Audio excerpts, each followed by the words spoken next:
Welcome to the Jerusalem Syndrome podcast, broadcast from the studios of the Jerusalem Post. I'm Elliot Jager. And I'm Calev Ben David. Now, our accents may be that of two Jews out of New York City, but our vantage point now is that of two longtime residents of Jerusalem, looking out from here at the latest developments in Israel, the Middle East, and the Jewish world. Let me start by introducing my co-host, Elliot Jager. He comes from a little place in New York that we call the Lower East Side. He's a political scientist. He's the former editorial page editor at the Jerusalem Post. And his latest book is Jewish Civilization and Its Discontents, a post-October 7th primer and polemic. And with me is my colleague and friend Calev Ben David, formerly senior anchor for I-24 News Channel, former managing editor of the Jerusalem Post, and also former bureau chief of Bloomberg News, among other jobs Several and other titles that you've had. So, Calev, we start with Purim. Some people can't see, but I am dressed as a sort of grumpy Jewish man from the Lower East Side, portly and balding. I hope that works. And we're recording this podcast on what is Purim in Jerusalem.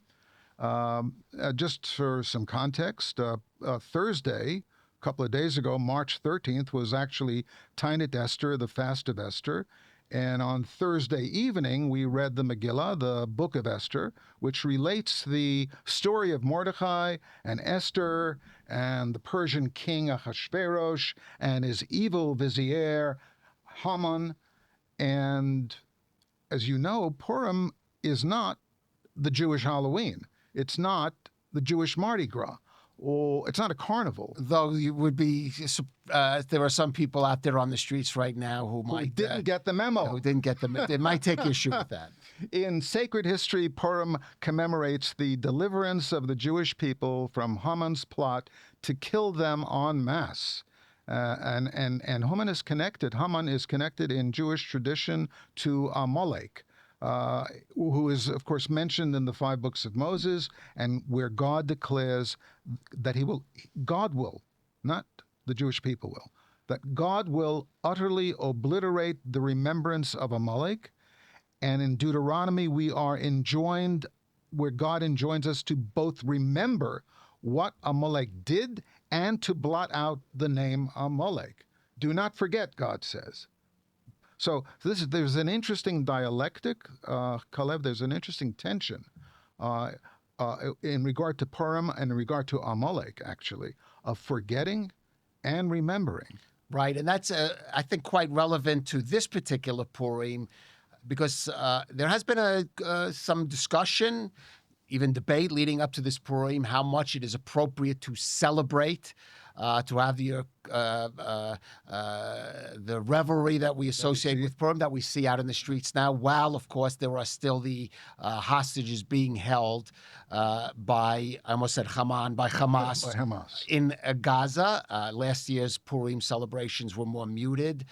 This year, there are people who are out celebrating, and this is, again, a question, remembering and at the same time putting one side of that concern over the hostages while still allowing this holiday to be observed. Absolutely. And just to give folks a sort of sense of the holiday and why we're celebrating it today in Jerusalem, Purim is actually marked today in Jerusalem because it is Shushan Purim, Sunday. Today is Sunday, March 16th, which corresponds to the 16th of Adar. And we do that in Jerusalem because, like Shushan, where the Purim story is set, Jerusalem is a walled city. And in walled cities, Purim is marked on the 15th day of the Hebrew month of Adar. And as some of the sticklers out there will know, the 15th day was actually yesterday, Shabbat, but we don't do Purim on Shabbat, so hence we're doing it today. Hope you got all that. It's a long week, It's and for some a lost weekend. It's Purim Mishulash in Jerusalem, the third, sort of a 3-day Purim. And on the way to the studio, Calev, we couldn't help but get caught up in all sorts of interesting characters roaming through the streets. And back in the neighborhood, people were bringing mishalach manot, gifts of food, as part of the tradition. Let me just point out that in secular history, there's very little to confirm the Purim story. The Book of Esther is the only Megillah, the only scroll that was not found among the Dead Sea scrolls. However, Josephus, who is the first modern historian, in a sense, does mention Purim. So Purim, the Book of Esther, is set after the destruction of the first temple, and just as the second temple is being reconstructed at the beginning of that, around 368, before the Christian era. And tradition places Achashverosh, that is the sort of witless king of the story of the Megillah. He's the husband of Esther, and Achashverosh is sort of sandwiched in sacred history between Cyrus, who authorized the return of the exiles and the rebuilding of the Second Temple, and Darius, who rabbinic tradition says is actually Esther's son.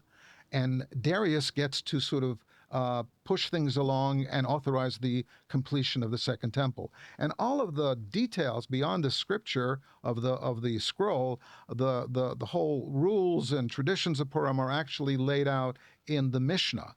Written much later. Written around 200 Christian era. And one of the things that the Mishnah tells you is that you are not, Calev, you are not obliged to get dead drunk on Purim. There's a tradition that you're not supposed to know the difference between the good Mordechai and the evil Haman, but the Mishnah makes it very clear that you're not literally supposed to get dead drunk. Well, unfortunately, as we were coming here to the office of the Jerusalem Post, we met quite a few people along the way who I didn't get the memo. And feel that even in the early afternoon is an appropriate time to observe that. I'm just going to add one striking thing, of course, about Purim, about the Megillat Esther, that it's the only book of the Bible in which there's no mention of God, right, or divinity, and there's no divine intervention by God to rescue the Jews from potential destruction here at all. There's no miracles at all, no God at all, and this has led to a lot of discussion about perhaps whether the Book of Esther should even have been put in the biblical canon. And I think you could extrapolate one message of that is that, especially for the Jews in the diaspora, don't expect divine intervention or miracles. It's up to you. You have to have the political savvy, diplomatic wisdom to maybe sometimes get yourself out of a mess, which certainly relates to some of the topics we're going to discuss in this program. You know, one of the literary critics often point out that the Megillah is full of strange syntax, sentences that don't have subjects and predicates, which brings me to our next topic, the shambolic Trump administration, a president who, of course, speaks without subjects and predicates in his sentences. I just want to sort of talk a little bit about how President Trump sometimes does the right thing, mm-hmm, but often in the wrong way, and thereby undercuts the value of what he's sets out to do. But there's a lot of strangeness that goes on. For example, back on January 25th, the president suggested that all of the people of Gaza should be relocated to Jordan and Egypt. Jordan and Egypt didn't seem that thrilled about the idea. I don't know if you noticed that. And then he had shared this video on the 25th of February in which he sort of showed an AI video of how Gaza would look if it was turned into Gaza al Lago. Exactly. Some people have okay. said. And then what? So, and the president has these I'd say incoherent positions. For example, he just opened up diplomatic negotiations with Hamas. Now, Ronald Reagan was the first U.S. president to begin diplomatic negotiations and recognize the PLO In 1988. in 1988. And Donald Trump now becomes the first president to open up a diplomatic dialogue with Hamas. Now, if we're talking about policy, there's an argument to be made for that.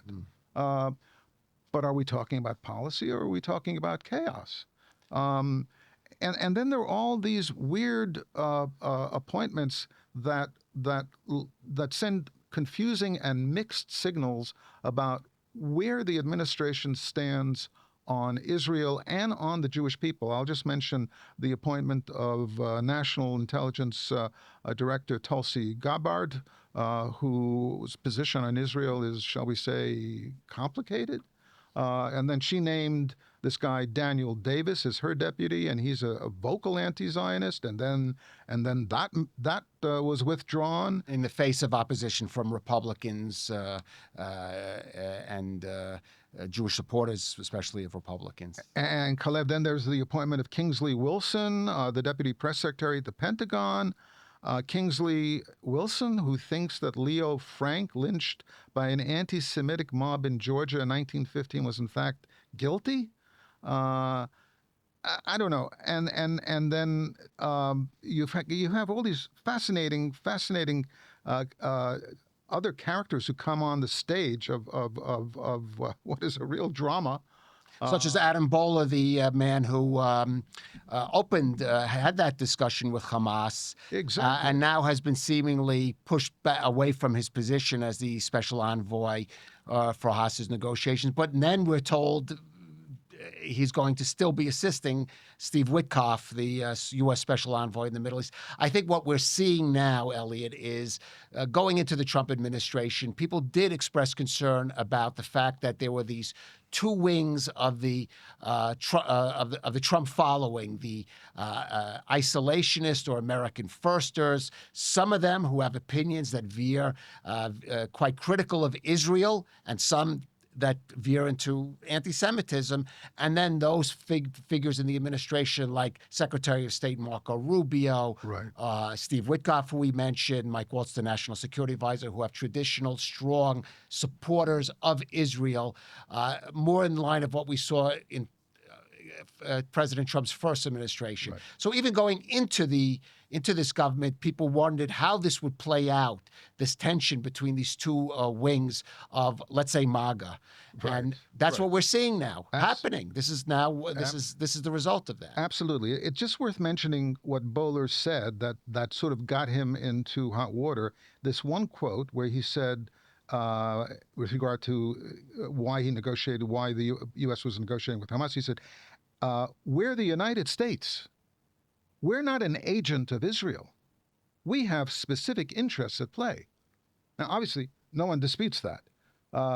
But what's interesting is Trump's Jewish apologists will always say that at the end of the day, the administration, you just talked about how you've got these various camps. But the apologists will say, none of that actually matters because the only thing, it's a one-man show. It's the Trump show. And so long as the president is supportive of Israel, that's all that matters. But, in reality, life doesn't work that way. You can't have a sort of an incoherent administration sending out all sorts of conflicting signals and just fall back on the idea that all that really matters is the president's ultimate say. So,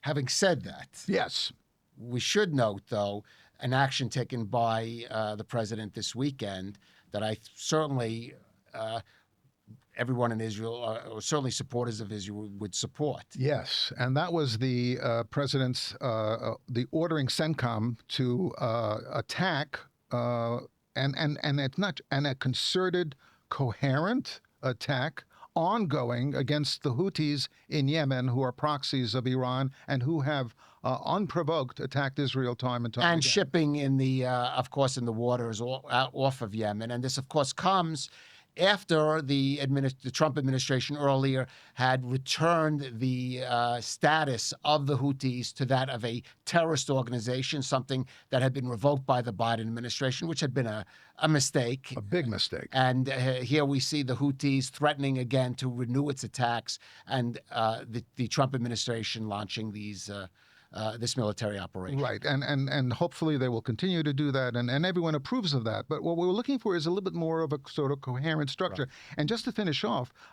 we had the president reaching out to Iran, offering to negotiate with the Ayatollah, and we had the Ayatollah telling the president no. And then, just to confuse matters a little further, we had the Iranian mission in the United Nations sort of saying, walking back the Ayatollah's no, to say, yeah, we're willing to discuss we're willing to discuss the militarization of the nuclear program, but we're certainly not willing to discuss its dismantlement. So all of this is confusing, and I guess what a lot of people would find more comforting is if there could be a little bit more sense and coherent to U.S. foreign policy on Israel, the Middle East, and Iran. Well, I do think, though, this attack on the Houthis is also to send the message to Iran, of course, for the reasons you described. Right. And perhaps also to another country, Russia, which has been, of course, the main ally and patron of Iran. Yes. Which has been the main ally and patron of the Houthis. And there even have been some reports of the Russians now getting involved, or Russians being involved in arms sales to the Houthis, and Russian intelligence agents active in Yemen. And there's actually quite a good piece by Seth Franzman, a security analyst, yes, who writes for the Jerusalem Post today, outlining the threat, the growing threat of the Houthis, including the reports that they're developing a new drone technology using hydrogen fuel, which would make these drone attacks of theirs, give them the capability for much longer range to be much accurate. So action had to be taken against the Houthis, and I think we can be, at least this is a good start Absolutely. to creating that policy of deterrence against them. Absolutely, Calev. Well, you know what, Elliot? Let's go back to the theme of, for example, of President Trump sometimes doing the right thing, but perhaps not in completely the right way. Yes. And this is a story that's dividing the American Jewish community and much of the U.S. in general, and that's the Trump administration's efforts now to deport Mahmoud Khalil. He's the Palestinian Syrian who was one of the leaders of the anti-Israel protests at Columbia University in New York. Now, the legal crux here to deport him is a rarely cited 1952 law that allows the Secretary of State to revoke the visa or green card status of an alien whose, quote, presence or activities in the U.S. would potentially have serious adverse foreign policy consequences for the United States. So that's not a question of whether Khalil did something illegal or not. That's something of a red herring here. I think the government does have a legal case that will ultimately hold up in the U.S. courts, even the Supreme Court, if it reaches it, that Khalil's activities at Columbia University, specifically for the Columbia University Apartheid Divest Group, did cross the line into showing support for a terrorist group, Hamas, of course, and also creating an anti-Semitic atmosphere on the campus. But the way the administration has proceeded here, first off, detaining Khalil without any warning in New York City, then transporting him down to Louisiana, where they hope to find more sympathetic courts, judges, then failing to initially present a unified, coherent, and consistent rationale for his deportation, has allowed the supporters of Khalil to frame this case as more of a general defense of constitutional First Amendment rights, which is it's not. Right. And, you know, even someone like Shai Davidai, who is the Israeli academic who really led the fight against the anti-Semitism at Columbia, has expressed concerns over this process. He tweeted out, quote, "No matter what you think or know about Mahmoud Khalil and his actions, it is crucial that we all withhold judgment until he has received the fair legal process guaranteed to every U.S. legal resident." And I think that is the key principle here. This has to play out in the courts. Khalil has to have his day in the court, and the administration has to show that, in fact, there is a legitimate legal case for his deportation, which I think they can make that case. Absolutely. We agree. This is a despicable guy involved in a despicable movement, and that's not the issue here. The question is, was there a more intelligent, coherent, and effective and efficient way of doing this? And somehow, I think the answer is yes, there was a more effective and efficient way of doing this that wouldn't have had all of this blowback, that wouldn't have put the American Jewish community once again in a situation where they seem to be on the side that they don't want to be on. They don't want to be put in the Trump camp on this, and they sort of, and it divides people, and by the way, it makes it difficult. It's another problem where the American Jewish community and Israel are sort of forced to sort of distinguish themselves from each other, and that Trump didn't do us any favors by handling it the way he handled it. Right. That being said, though, we should know Columbia University, following Khalil's detention, did finally take well-belated action for disciplinary measures, in some cases expulsions of nearly 24 of those that took part in those protests. I'm talking about the people that broke into a school and occupied a school building, which should have been a grounds for their arrest, or creating these illegal encampments on public spaces, intimidating Jewish and Israeli students there. If Columbia University should have taken that action a year ago, maybe we would not be at this point that we are now. Yeah, if I were a Jewish parent in the United States of America, I'd draw some conclusions about Columbia University and some of the other universities as well, and I'd find a different approach. There are a lot of great universities in Israel that young people can come to, by the way, Calev, but we'll leave that for another time. Fair enough. And you know, while we're raising the question of democratic norms and doing it, and maybe sometimes doing commendable things, but in the wrong way, we should look at some of the developments here in Israel. Benjamin Netanyahu, his government, particularly his Justice Minister Yariv Levin, who is now again sort of kickstarted his efforts at so-called legal reform, which basically come down to reducing the power and independence of the judiciary. The accelerated push by the government now to remove the Attorney General, who is seen by Netanyahu supporters as having been insufficiently supportive of the PM during his corruption trial. Now, just in the last few days, Netanyahu charging that the former and current heads of the Shin Bet security agency are scheming against them. Again, we should note that in each of these cases, Elliot, there are some legitimate arguments to be made over the need, for example, for judicial reform, for the role of the Attorney General, which is quite different in Israel than in the United States, and even the power of the Shin Bet when it comes to its independence in terms of especially getting involved in political issues. But these are developments that are happening in a highly politicized atmosphere here in Israel that calls into question whether the democratic norms in this country are being eroded. Right. You know, Calev, I see what's going on as a sort of judicial putsch rather than judicial reform. And I think it has to do with the way we think about democracy. If we think about democracy as pure, the raw power of the masses, or which party controls the Knesset, and that is democracy, and you can do whatever you want, and you can vote whatever you want, that's one view of democracy. And I think that's the argument that Netanyahu and Levin are making. They're saying, listen, we have a majority. And yet the courts constantly undermine the legislation that we pass in the Knesset, or they intervene in cases involving security issues. And we're just fed up. We don't like it. The majority wants one thing, and the courts step in. But Calev, what we really should be thinking about when we think about democracy is democratic values. That the values supersede the desires of the majority at any one particular time. I'll just give you a quick example. The United Nations General Assembly is an example of pure democracy. Anytime the General Assembly wants to condemn Israel, it can do so without any problem. There are no values that are overarching that keep the General Assembly from simply exercising the raw power of the majority.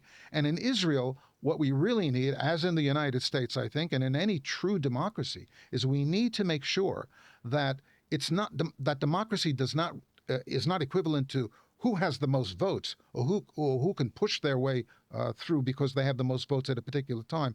But it falls back on deeper societal political values, respect for minorities, among Civil other rights. civil rights. Independence of the judiciary, all those things are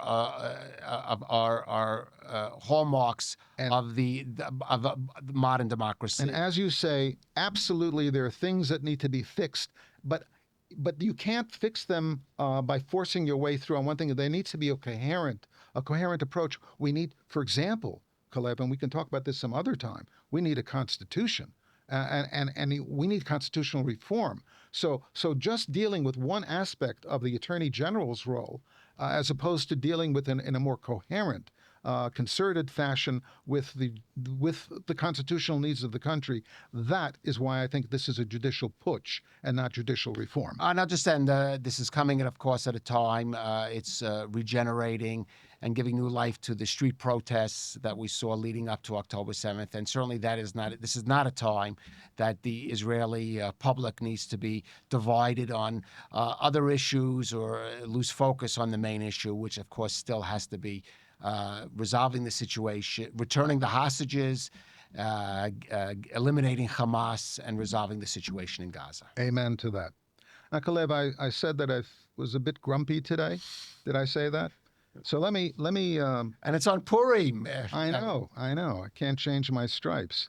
I wanna tell you about a gripe that I feel right now, that I have right now, and that is about the 39th World Zionist Congress elections, which I think beg the question: who needs the World Zionist Congress? What purpose does it serve?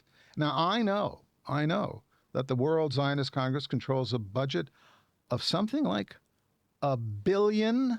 Right out of the philanthropic contributions of world Jewry, particularly U.S. Jewry. So that's a lot of patronage. I get that people want a little piece of that action. I get that. And I understand that there are 21 slates that are running for the Zionist Congress elections, and the deadline is going to be May 4th.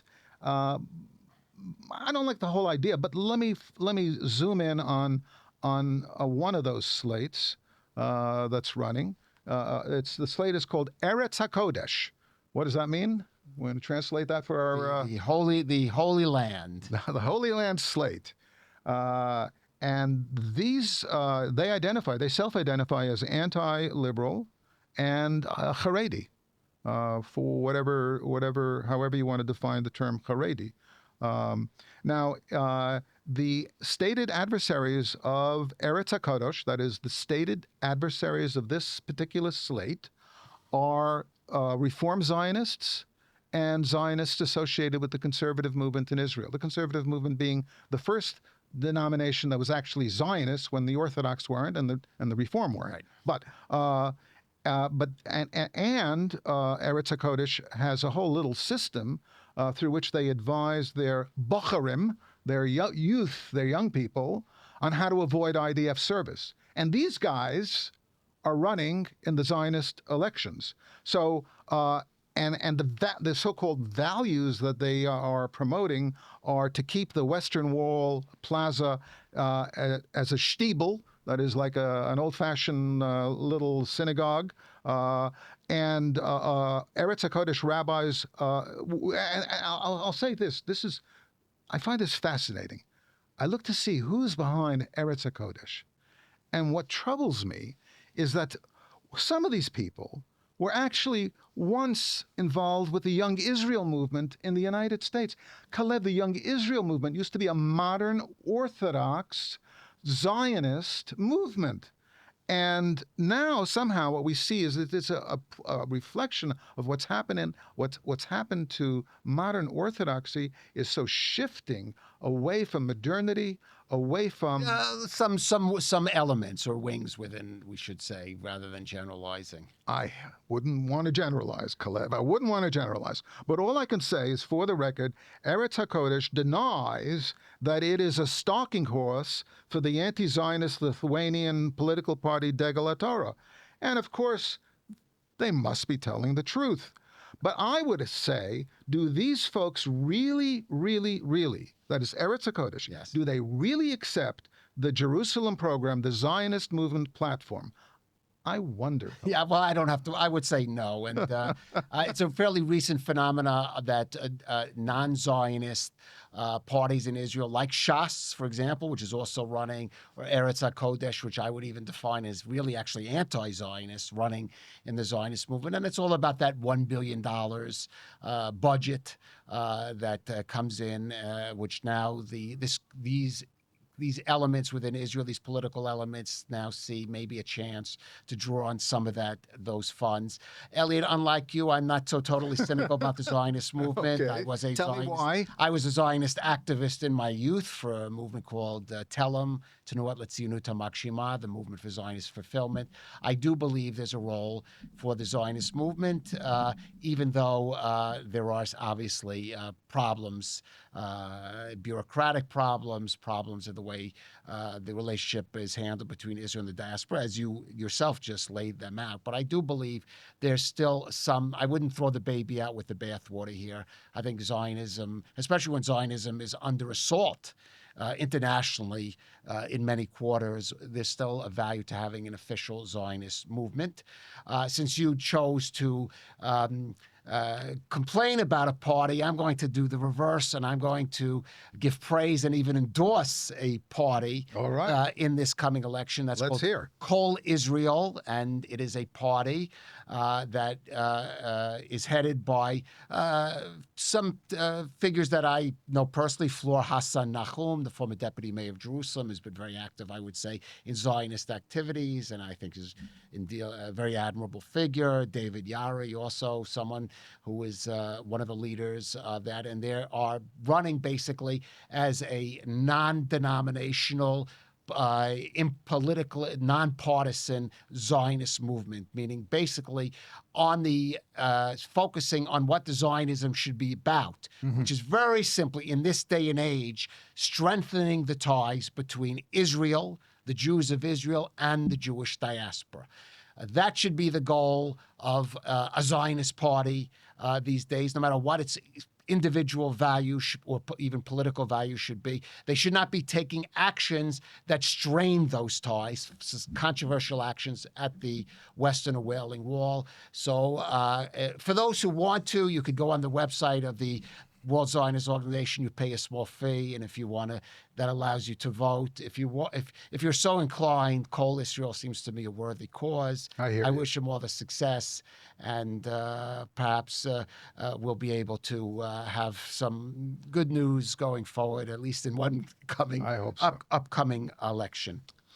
Elliot, we're coming to the end of our program. I would like to end on a more positive note, if that's okay with you. Well, I guess I could go along with a more positive note. And that's going to be to pay a compliment to a particular figure. Now, and I think it's connected. I could connect it with Purim in a way. Now, I suspect, knowing you have not been following the various controversies over Snow White, the new live-action movie version of the Disney classic animated feature.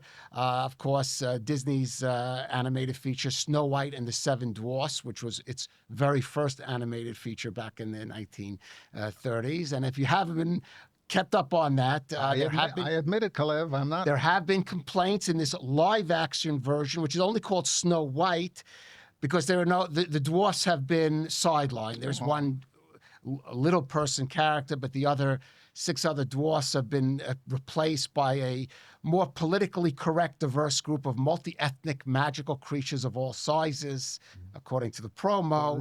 There have been also anti-woke protests over the casting of a Hispanic actress, Rachel Zegler, as the character of Snow White. And of course, there have been the expected anti-Israel and anti-Semitic attacks over the fact that Israeli actress Gal Gadot has been cast in the role of the evil queen. Remember, mirror, mirror on the wall, who's the fairest of them all? Yes. Now, this controversy, especially about Gadot, intensified last year when Ziegler herself chose to tweet out "Free Palestine" during the. No, You're I'm kidding. not kidding.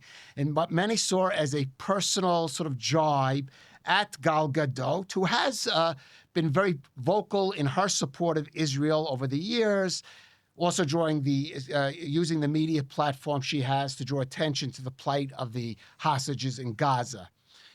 Now, Gadot was conspicuously left out of the European premiere of Snow White last week in Spain. Perhaps, who knows, a country that, by the way, has been very harshly critical of Israel. They just had the premiere in Hollywood this weekend in Hollywood, in Los Angeles, and they kept, most of the media was kept away as opposed to other premieres. They weren't allowed to ask questions of Gadot or Ziegler. I should note, during all of this, Gal Gadot has been handling this situation with her usual grace and aplomb.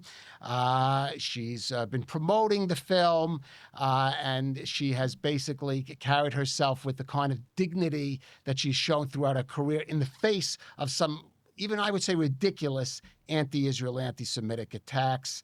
And even though she has been cast as the evil queen in Snow White, Elliot, to me, I think, certainly this week, she reminds me of another queen, and that is Queen Esther, the queen of Purim. Even while Gal Gadot has been ensconced in the plush palace of the Hollywood celebrity world that she lives in, she has standed up for the Jewish people. She just appeared at the conference of the Anti-Defamation League just last week saying, "I'm Gal Gadot and I'm a Jew." So she deserves a shout out. And happy Purim to Gal Gadot and to all our listeners and viewers, too, I would say as well. Happy Purim, Calev. Happy Purim, everyone at home. Thank you very much for tuning in, and we'll see you again. Shalom from Jerusalem.